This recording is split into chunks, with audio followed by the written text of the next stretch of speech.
एक ऐसी अद्भुत कहानी है जो मैं आज आपको ध्यानपूर्वक सुनाऊंगा और इसे सुनने के बाद आप ज्यादा सोचना, डरना और चिंता सब छोड़ देंगे और आपका मन खुशियों से और प्रसन्नता से भर जाएगा। तो चलिए आज की कहानी की शुरुआत करते हैं। दोस्तों, एक समय की बात है, किसी नगरी में एक युवक रहा करता था। वो युवक अत्यंत दुखी था, वो बहुत निराश था। उसे ये समझ नहीं आ रहा था कि आखिर इस दुनिया में हर व्यक्ति अपने मतलब के लिए ही क्यों जीता है। उसे हर जगह हर कोई केवल स्वार्थी नजर आता था। वह हमेशा यही सोचा करता कि उससे कोई प्यार नहीं करता, उसकी कोई परवाह नहीं करता। सब उससे मतलब के लिए अपने संबंध रखते हैं। मतलब खत्म हो जाते ही सब उसे अपने आप से दूर कर देते हैं। दोस्तों, हमारे जीवन में भी कुछ ऐसा ही होता है। हम भी हमेशा किसी न किसी का साथ ढूंढते ही रहते हैं और जब हमें किसी का साथ नहीं मिल पाता तो हम अपने आप को अकेला महसूस करते हैं, कमजोर महसूस करते हैं। हमें लगता है कि इस दुनिया में हमारे जैसे कोई है ही नहीं। हमें कोई प्यार नहीं करता, हमारी कोई परवाह नहीं करता। लेकिन हम यह भूल जाते हैं कि अंत में तो हर किसी को अकेले ही जाना है।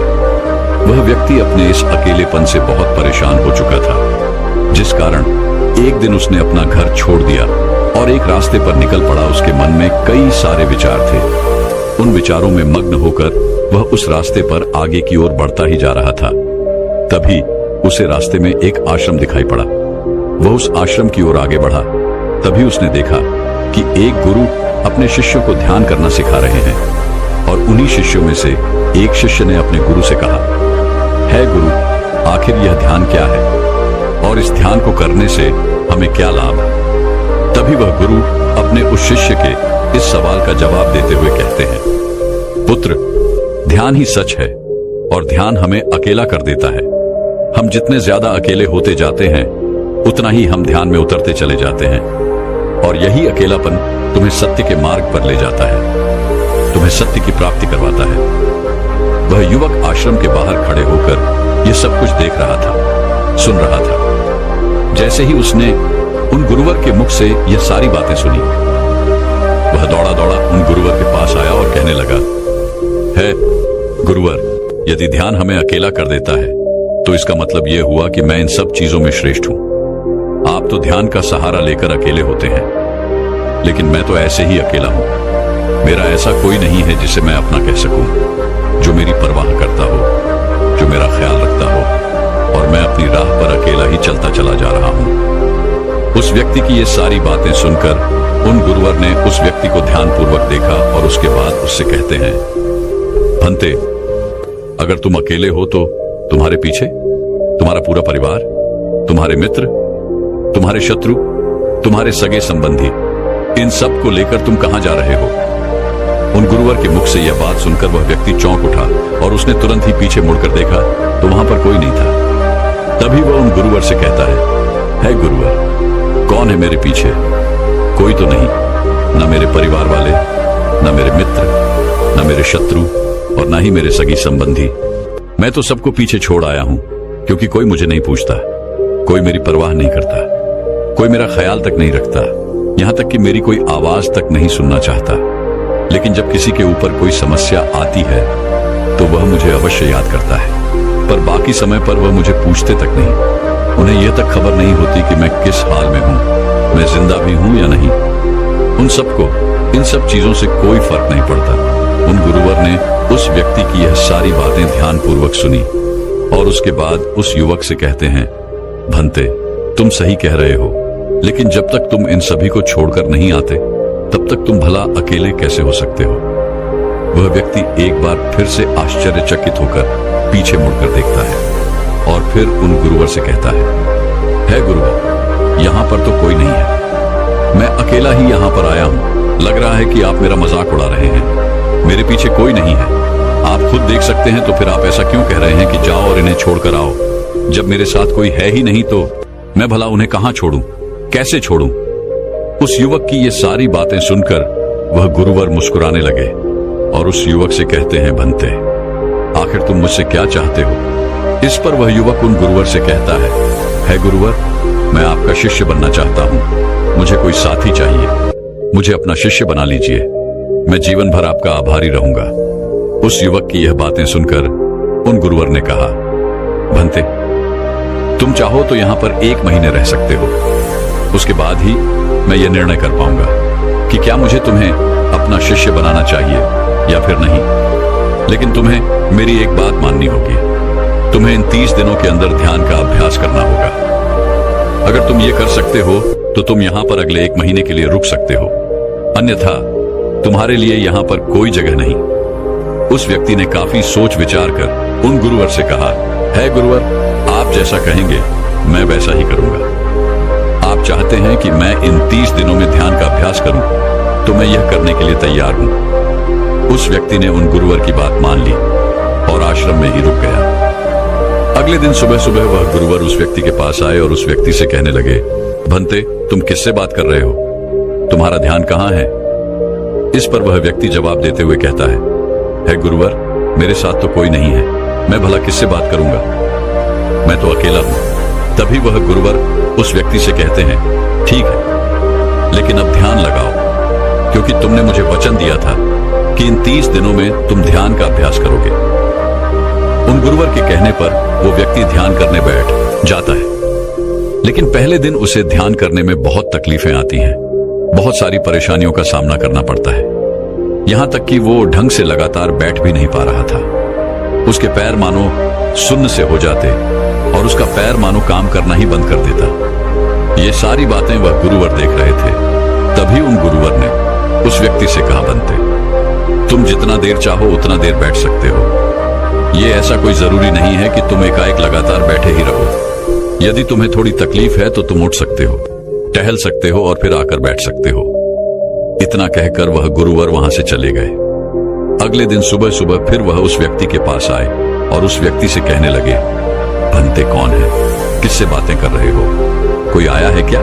उन गुरुवर की इस बात का जवाब देते हुए वह व्यक्ति उन गुरुवर से कहता है गुरुवर, यहाँ पर तो कोई नहीं है, आप खुद देख लीजिए, मैं भला किससे बातें करूंगा। तभी वह गुरुवर एक बार फिर उस व्यक्ति से कहते हैं, चलो ध्यान का अभ्यास करो।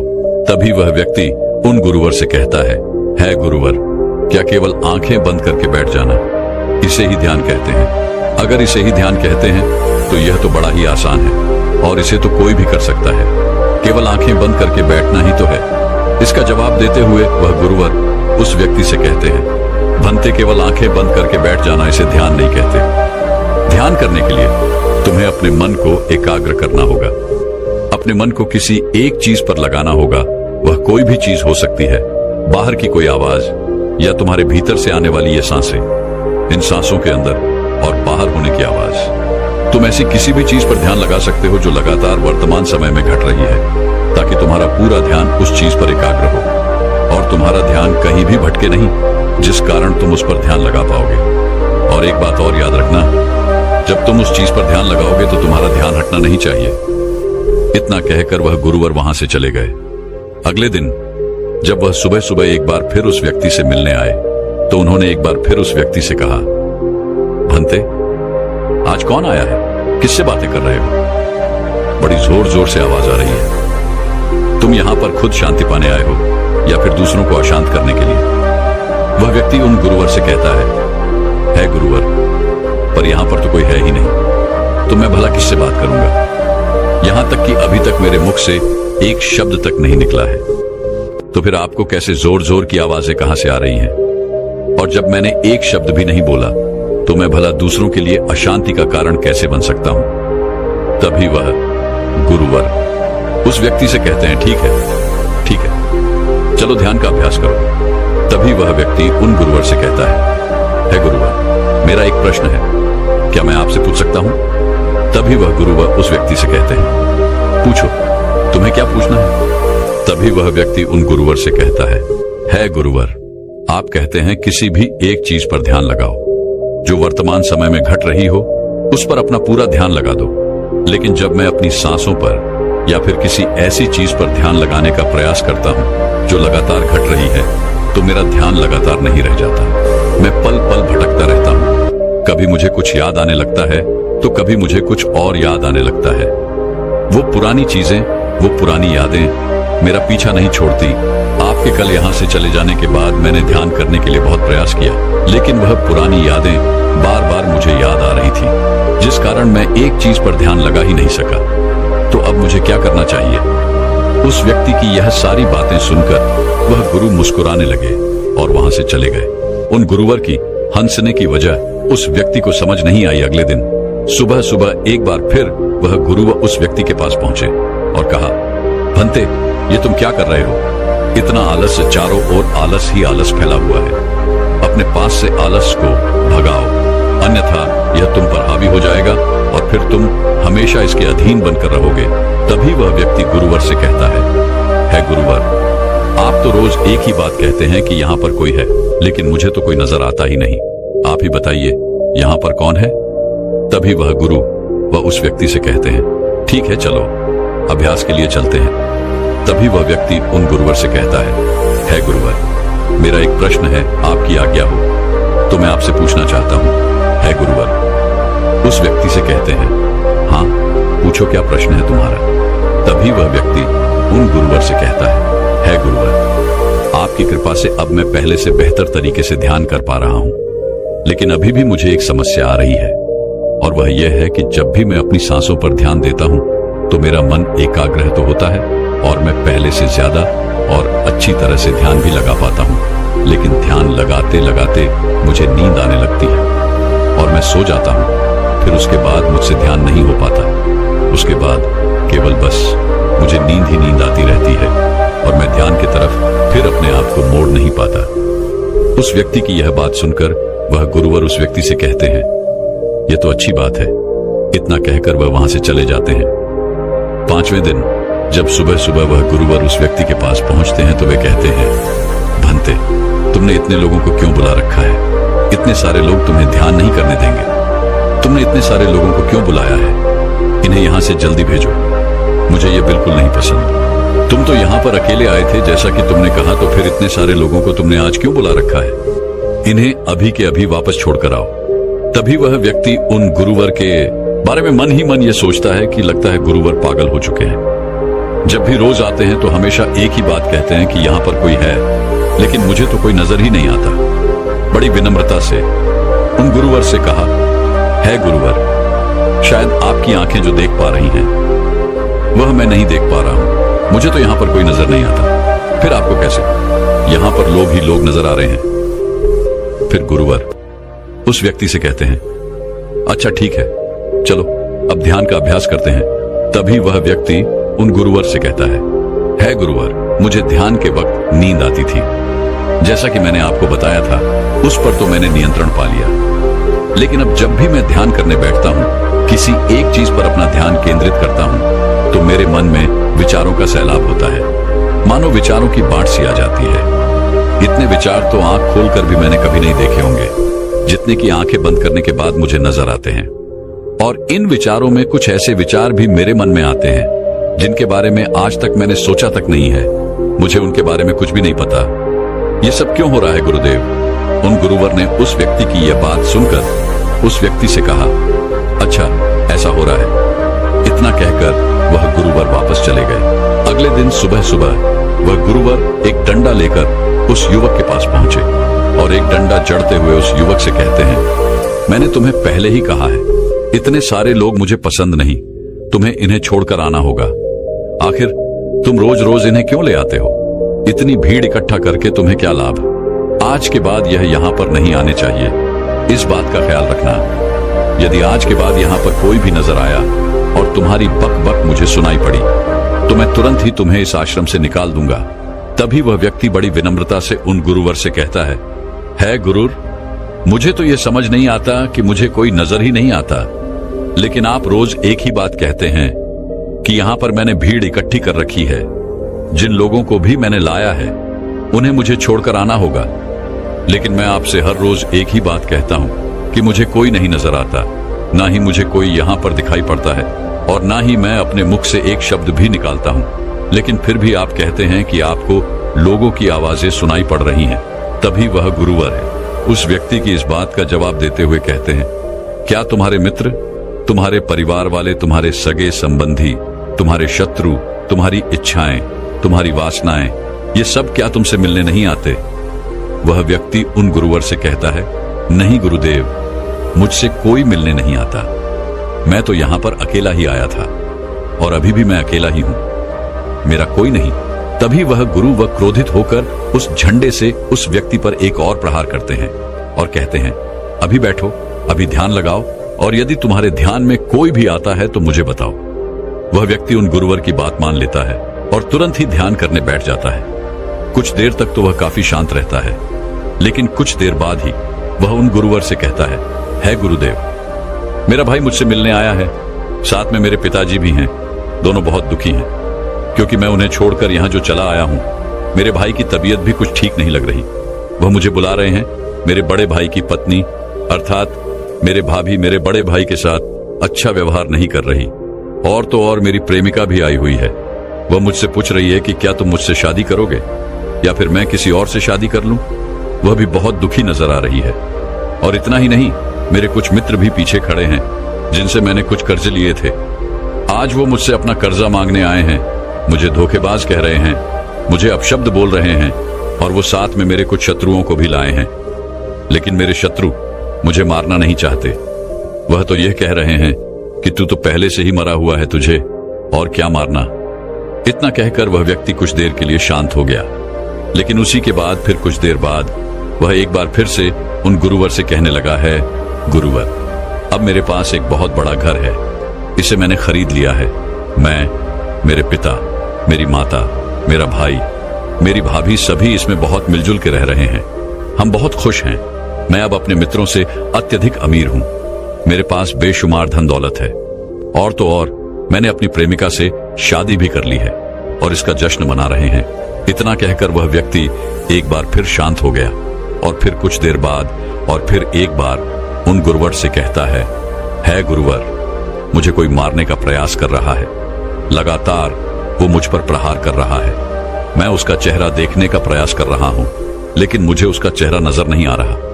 इतना कहते कहते वह उन गुरुवर से कहता है, गुरुदेव, ये तो आप हैं जो मुझे मार रहे हैं और यह भी कह रहे हैं कि इतनी भीड़ को लेकर क्यों आए हो और इन्हें लेकर कहां जा रहे हो।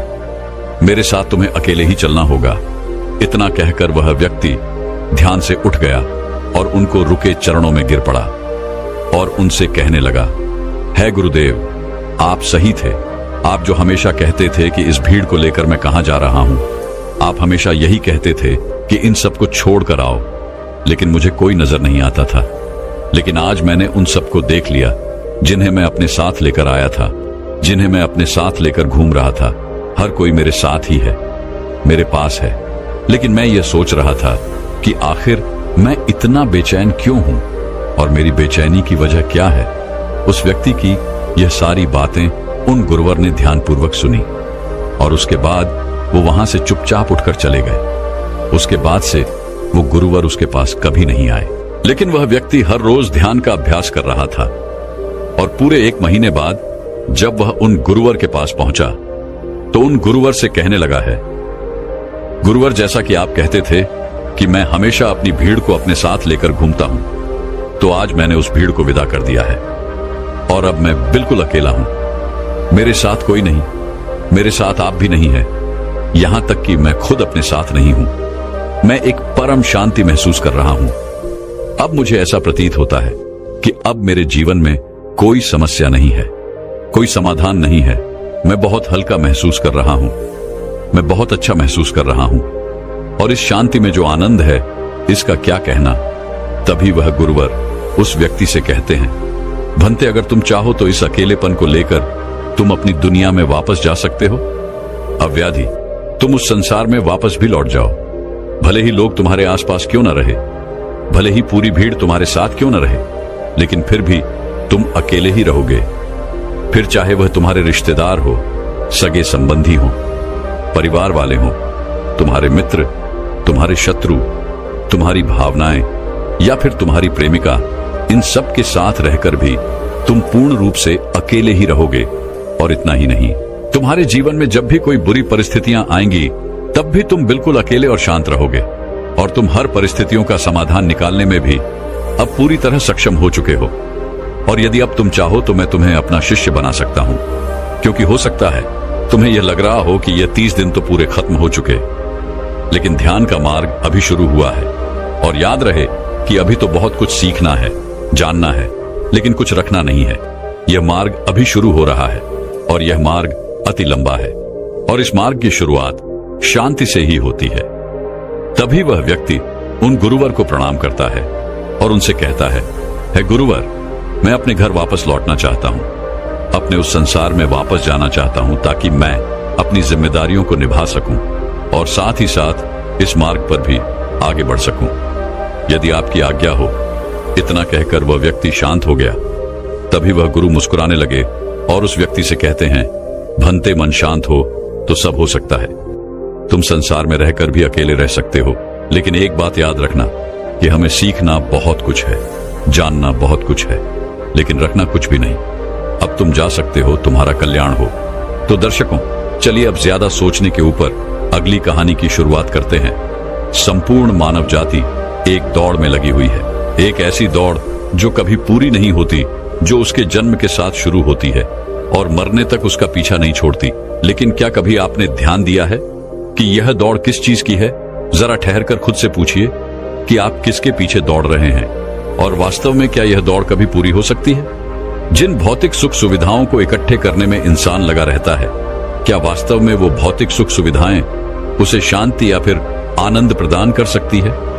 सिकंदर ने मरने से पहले अपने सभी मंत्रियों को कहा था कि जब मेरी अर्थी उठाई जाए तो मेरा शरीर ढका हुआ नहीं होना चाहिए, मेरी हथेलियां खुली होनी चाहिए, ताकि सारी दुनिया यह देख सके कि जो सिकंदर पूरी दुनिया को जीत सकता था, वो भी अपने साथ कुछ नहीं ले जा सका। उसके हाथ खाली के खाली रह गए। लेकिन जीवन की बागडोर ऐसी होती है कि उसे कभी ठहरने का वक्त ही नहीं मिलता। कभी वह सोच विचार ही नहीं करता कि जीवन का सबसे बड़ा सुख क्या है और इसके विपरीत जीवन का सबसे बड़ा दुख क्या है। सुख सुविधाएं तो बहुत लोग इकट्ठा कर लेते हैं, लेकिन सही मायने में उसका भोग कितने लोग कर पाते हैं?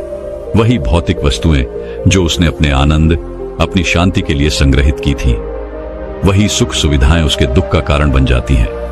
जब पैसा नहीं कमाया था तो पैसा ना होने का दुख था, और जब पैसा कमा लिया तो वही पैसा उसके बच्चों के लिए या उसके लिए झगड़े का कारण बन जाता है। तो फिर कैसे सुख सुविधाएं, किन चीजों के पीछे आप भाग रहे हो? आज की जो कहानी मैं आप लोगों को सुनाने वाला हूं, उसमें आपको जीवन का सबसे बड़ा दुख और सबसे बड़ा सुख पता चलेगा। इससे पहले कि आप इस कहानी में खो जाएं, इस चैनल को सब्सक्राइब जरूर कर लें। तो चलिए कहानी शुरू करते हैं। अपनी गरीबी के दिन याद करके सेठ धनानंद की आंखों में आंसू आ गए। आज उसने जीवन में सब कुछ हासिल कर लिया था। सारी सुख सुविधाएं उसके पास थी। घर में नौकर चाकर थे, हजारों लोग उसके नीचे काम करते थे, जो उसकी एक आवाज पर उसके पास खड़े होते थे। लेकिन फिर भी आज सब कुछ हासिल कर लेने के बाद भी वो दुनिया में अपने आप को सबसे गरीब आदमी समझ रहा था। आखिरकार अपनी गरीबी के दिन याद करके उसकी आंखों में आंसू आ गए।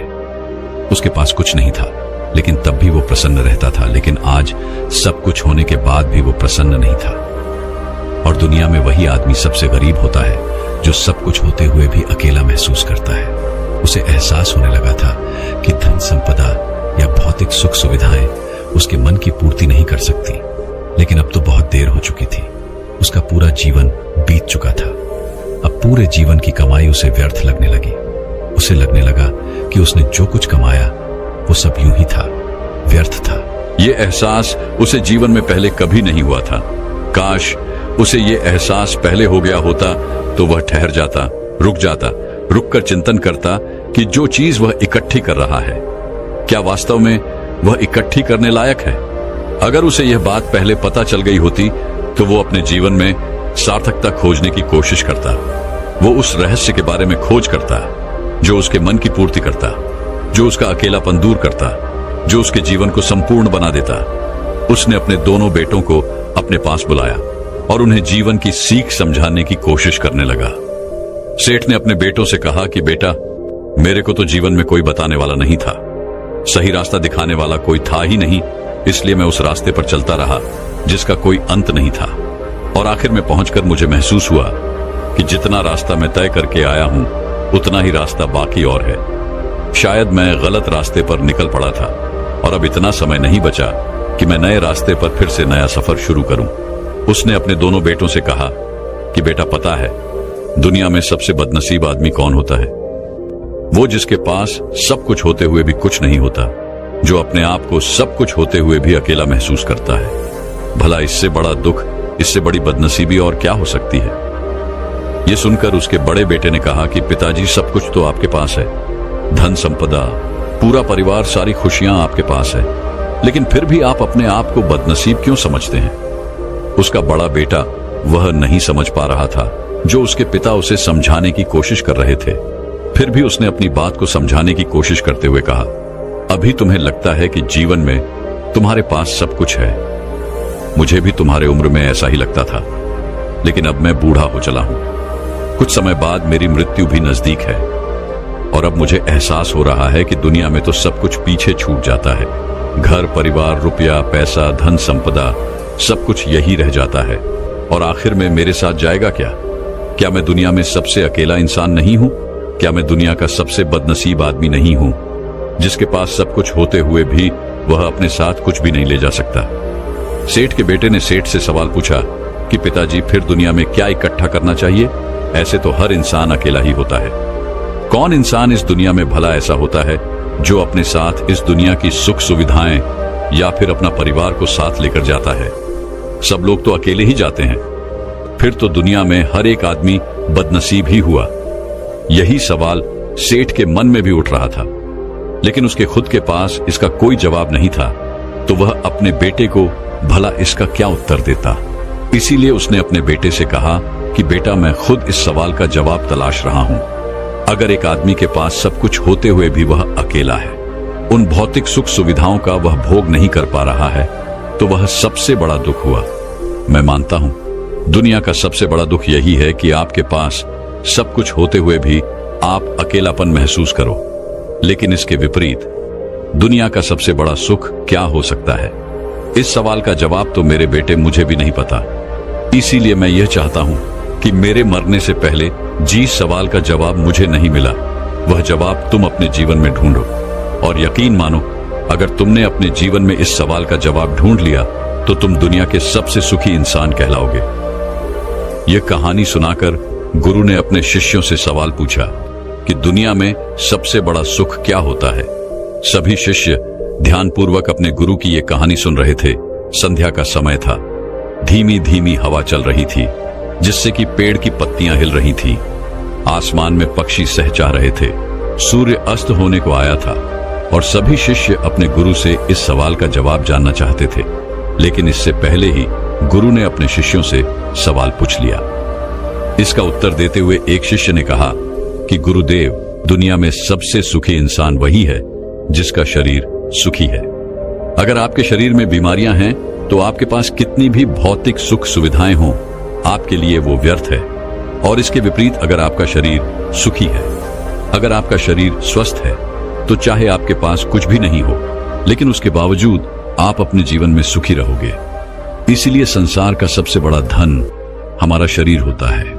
यह सुनकर दूसरे शिष्य ने उसका विरोध करते हुए कहा कि गुरुदेव, दुनिया में बहुत से लोग ऐसे हैं जिनका शरीर एकदम स्वस्थ है, लेकिन बावजूद इसके वो अपने जीवन में सुखी नहीं है। मैं मानता हूं कि जीवन में सबसे ज्यादा सुखी वही इंसान है जिसका मन सुखी है। गुरु ने अपने इस शिष्य से सवाल किया कि अच्छा, ये बताओ कि मन को सुखी किस प्रकार किया जा सकता है। इसका जवाब देते हुए उस शिष्य ने कहा कि गुरुदेव, मन कभी भी संतुष्ट नहीं होता है। अगर हम किसी प्रकार मन को संतुष्ट करना सीख लें तो फिर हम किसी भी परिस्थिति में आनंद और शांति से रह सकते हैं। लेकिन समस्या यही होती है कि मन का भला कभी होता ही नहीं है। मन को चाहे कितना भी खिला दो, लेकिन उसकी भूख कभी पूरी नहीं होती। चाहे उसको कितना ही धन दे दो, लेकिन बावजूद इसका लालच बढ़ता ही जाता है। अब गुरु ने सभी शिष्यों को समझाना शुरू किया। गुरु ने कहा कि अज्ञानतावश मनुष्य कभी यह समझ नहीं पाता कि उसका मन हमेशा से खाली था, लेकिन व्यर्थ की चिंताएं, व्यर्थ के लक्ष्य अपने जीवन में बनाकर उसने अपने मन को बांध लिया। जिस मन की प्रवृत्ति हमेशा खाली रहने की थी, उसने उस मन को कूड़े कचरे से भर लिया। इसीलिए वह मन जो बचपन में हमेशा खाली रहता था, हर चीज में, हर खेल में आनंद ढूंढ लेता था, अकेले में भी आनंद पूर्वक, शांति पूर्वक रहता था, अब वही मन सब कुछ मिल जाने के बाद भी हमेशा दुखी रहता है। लेकिन अगर इंसान सिर्फ वर्तमान में रहना सीख ले, सिर्फ इतना सा होश प्रकट कर ले कि उसे हमेशा वर्तमान में रहना है, ना तो भविष्य की कल्पनाओं में, ना अतीत की यादों में, सिर्फ वर्तमान में, सिर्फ इस एक सूत्र से वो अपने पूरे जीवन को बदल सकता है। वर्तमान में रहकर सभी सूक्ष्म सुविधाओं का भोग करना, पूर्ण होश के साथ, पूर्ण आनंद के साथ हर एक चीज का भोग करना, सिर्फ यही जीवन को सुखी बना सकता है। हम हर चीज को, हर काम को, हर रिश्ते को आधे अधूरे मन से निभाते हैं। जैसे कि खाना खाते समय हमारा दिमाग कहीं रहता है, हमारा शरीर कहीं रहता है, और इसीलिए जब शरीर और मन में दूरी पैदा होती है तो उससे तनाव पैदा होता है। अगर आपका शरीर और आपका मन और मस्तिष्क सभी एक जगह पर संगठित होना सीख लें, तो फिर आप अपने जीवन में उस शांति, उस आनंद का एहसास कर पाएंगे जो बड़े बड़े योगी पहाड़ों में तपस्या करके प्राप्त करते हैं। लेकिन इसके लिए जीवन में ज्ञान के प्रकाश का उदय होना बहुत आवश्यक है, क्योंकि अज्ञानता में आप अपने मन को कभी नहीं समझ पाएंगे। मन को समझना इस दुनिया का सबसे कठिन कार्य होता है। अगर आप अपने मन को जबरदस्ती वर्तमान में खींच कर लाने की कोशिश करेंगे तो आप बहुत जल्दी परेशान हो जाएंगे। ये कार्य बड़े धीरे धीरे, बड़ी निष्ठा और प्रेम के साथ किया जाता है, बड़े संयम के साथ किया जाता है। अगर आप इसको जबरदस्ती करने की कोशिश करेंगे तो आप तनाव में आ जाएंगे, आप बहुत जल्दी हार मान लेंगे। इसलिए कदम कदम पर आगे बढ़ा जाए तब मंजिल सामने ही है। और यह कहकर गुरु ने सभी शिष्यों से कहा कि अब हम ध्यान करेंगे। ध्यान करने से मनुष्य का मन, उसका मस्तिष्क वर्तमान में स्थापित होना सीख जाता है। धीरे धीरे प्रतिदिन ध्यान का अभ्यास करने से वह उस आनंद और शांति का अनुभव कर पाता है जो सांसारिक वस्तुओं में कहीं नहीं मिलता, जो किसी भौतिक सुख सुविधा में नहीं मिलता। और इसके बाद सभी शिष्य अपने गुरु के साथ ध्यान में लीन हो गए। दोस्तों, मैं उम्मीद करता हूं कि यह कहानी सुनने से आपके जीवन में अच्छे बदलाव आए होंगे। आपको इस वीडियो से क्या सीखने मिला, ये कमेंट करके जरूर बताएं और अपने परिवार, दोस्तों या आपके करीबी इंसान के साथ ये कहानी शेयर करके उन्हें भी इस ज्ञान से परिचित करवाएं। बाकी अगर आपको ये वीडियो दिल से अच्छी लगी हो तभी इस वीडियो को लाइक कर देना, और आपने अब तक इस चैनल को सब्सक्राइब न किया हो तो चैनल को सब्सक्राइब भी जरूर कर देना। आपका हर दिन शुभ हो और खुशियों से आपका जीवन भरा रहे। धन्यवाद। नमो बुद्धाय।